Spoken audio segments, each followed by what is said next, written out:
ಪ್ರಮಾಣ ವಚನ ಸಮಾರಂಭದಲ್ಲಿ ಮುಖ್ಯಮಂತ್ರಿಯವರ ಜೊತೆಗೆ ನಮ್ಮೆಲ್ಲರ ನೆಚ್ಚಿನ ನಾಯಕರು, ಶಾಸಕರು, ಹುಣಗುಂದ ಮತಕ್ಷೇತ್ರದ ಶಾಸಕರಾದಂಥ ಡಾಕ್ಟರ್ ಕಾಶಪ್ಪನ್ ಸಾಹೇಬರಿಗೂ ಕೂಡ ಪ್ರಥಮ ಅವಕಾಶದಲ್ಲಿ ಸಂಪುಟದಲ್ಲಿ ಸಚಿವರನ್ನಾಗಿ ಮಾಡಲು ಸನ್ಮಾನ್ಯ ಮಲ್ಲಿಕಾರ್ಜುನ ಖರ್ಗೆ ಸಾಹೇಬರಿಗೆ, ಶ್ರೀ ವೇಣುಗೋಪಾಲ್ ಅವರಿಗೆ, ಶ್ರೀ ಸುರ್ಜೇವಾಲಾ ಅವರಿಗೆ, ಅದೇ ರೀತಿ ನಮ್ಮ ಅತ್ಯುನ್ನತ ನಾಯಕರಾದಂಥ ಶ್ರೀ ರಾಹುಲ್ ಗಾಂಧಿ ಅವರಿಗೆ, ಶ್ರೀಮತಿ ಸೋನಿಯಾ ಗಾಂಧಿ ಅವರಿಗೆ, ಸನ್ಮಾನ್ಯ ಸಿದ್ದರಾಮಯ್ಯ ಸಾಹೇಬರಿಗೆ ಹಾಗೂ ಶ್ರೀ ಡಿ ಕೆ ಶಿವಕುಮಾರ್ ಸಾಹೇಬರಲ್ಲಿ ಒಂದು ವಿನಂತಿ ಮಾಡಿಕೊಳ್ಳುವುದೇನೆಂದರೆ, ಡಾಕ್ಟರ್ ಕಾಶಪ್ಪನ್ ಸಾಹೇಬರು ಕೂಡ 2 ಅವಧಿಗೆ ಶಾಸಕರಾಗಿ ಮತ್ತು ಕರ್ನಾಟಕ ವೀರಶೈವ ವಿಜ್ಞಾನ ಅಭಿವೃದ್ಧಿ ನಿಗಮದ ಅಧ್ಯಕ್ಷರಾಗಿ ಅನನ್ಯ ಸೇವೆಯನ್ನು ಸಲ್ಲಿಸಿದ್ದು ತಮ್ಮಲ್ಲಿ ಇಡೀ ಏಷ್ಯಾ ಖಂಡದಲ್ಲಿಯೇ ಅತಿ ದೊಡ್ಡವಾದ ನೀರಾವರಿ ಕಾರ್ಯ ಅನುಷ್ಠಾನಕ್ಕೆ ತಂದು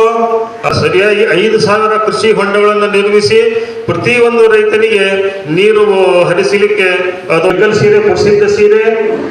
ಆ ಒಂದು ದಿಕ್ಕಿನಲ್ಲಿ ಅವರಿಗೆ ಕಚ್ಚಾ ಮಾಲು ಅತ್ಯಂತ ಸರಳ ರೀತಿ ಬರಲಿಕ್ಕೆ ಒಂದು ನೇಕಾರ ಪಾರ್ಕ್, ಅತ್ಯಂತ ಹಿಂದುಳಿದ ಪ್ರದೇಶ, ಬಡವರು ಅವರಿಗೋಸ್ಕರ 100 ಹಾಸಿಗೆಯ ಸುಸಜ್ಜಿತ ಒಂದು ಆಸ್ಪತ್ರೆಯನ್ನು ನಿರ್ಮಾಣ ಮಾಡಿ ಮತ್ತು ಮದರ್ ಹಾಸ್ಪಿಟಲ್, MCH ಹಾಸ್ಪಿಟಲ್, ಆ 30 ಹಾಸಿಗೆ ಹಾಸ್ಪಿಟಲ್ ಅತ್ಯಾಧುನಿಕ ಸೌಲಭ್ಯವುಳ್ಳ ಒಂದು ಸುಸಜ್ಜಿತ ಆಸ್ಪತ್ರೆ ಈಗಾಗಲೇ ಕಟ್ಟಿಸಿ ಕಾರ್ಯರೂಪಕ್ಕೆ ಬಂದು ಪ್ರತಿ ತಾಲೂಕಾ ಪಂಚಾಯಿತಿ, ಗ್ರಾಮ ಪಂಚಾಯಿತಿ, ಜಿಲ್ಲಾ ಪಂಚಾಯಿತಿ ವ್ಯಾಪ್ತಿಯಲ್ಲಿ ಆ ಕಡೆ ಆರೋಗ್ಯ ಕೇಂದ್ರಗಳನ್ನು ಸ್ಥಾಪಿಸಿದ ಕೀರ್ತಿ ಸನ್ಮಾನ್ಯ ಡಾಕ್ಟರ್ ಕಾಶಪ್ಪನವರಿಗೆ ಸೇರುತ್ತದೆ.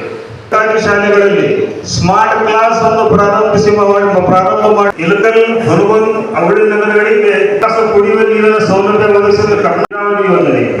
ಆ ನೀರಾವರಿ ಯೋಜನೆಗೂ ಕೂಡ 1 TMC ನೀರನ್ನು ಮೀಸಲಾಗಿ ಇಟ್ಟು ಮುಕ್ತಾಯ ಹಂತದಲ್ಲಿ ಇರುತ್ತದೆ. ದೇವಸ್ಥಾನ, ಒಂದು ಸಮುದಾಯ ಭವನ, ಒಂದು ಶಾಲೆ, ಹೀಗೆ 35 ಮಸೀದಿಗಳಲ್ಲಿ ಈ ಮಸೀದಿಯಲ್ಲಿ ಇಫ್ತಾರ ಕೂಟವನ್ನು ಏರ್ಪಡಿಸಿ ಅಲ್ಪಸಂಖ್ಯಾತರಿಗೆ ಒಂದು ಬೆಂಬಲ, ಅದು ಸನ್ಮಾನ ವಿಜಯ ಕಾಶಪ್ಪನವರು ಸಾಹೇಬರು. ಹಾಗೆಯೇ ಅವರಿಗೆ ಸಚಿವ ಸಂಪುಟದಲ್ಲಿ ತಗೊಂಡು ಪ್ರಥಮ ಲಿಸ್ಟ್ ನಲ್ಲಿ ಅವರಿಗೆ ಪ್ರಮಾಣ ವಚನ ಬೋಧಿಸಬೇಕೆಂದು ನಾವು ಡಿ ಕೆ ಶಿವಕುಮಾರ್ ಸಾಹೇಬರಲ್ಲಿ ಮತ್ತೊಮ್ಮೆ ಮನವಿ ಮಾಡ್ತಾ ಇದ್ದೇವೆ. ಅವರಿಗೆ ನಾಳೆ ನೀವು ಸಚಿವ ಸ್ಥಾನ ಕೊಡದೇ ಇದ್ದಲ್ಲಿ ನಾವು ಸಾಮೂಹಿಕ ರಾಜೀನಾಮೆಗೆ ನಾವು ಸಿದ್ಧರಿದ್ದೇವೆ ಅನ್ನೋ ಒಂದು ತಮ್ಮಲ್ಲಿ ನಾವು ಎಚ್ಚರಿಕೆ ಕೊಡ್ತಾ ಇದ್ದೇವೆ.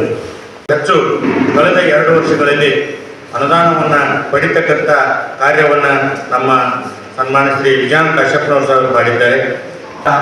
ಪ್ರಮಾಣ ಪತ್ರಗಳನ್ನ ಹೇಳ್ತಾ ಇದ್ದೇನೆ ಗಟ್ಟಿಯಾಗಿ.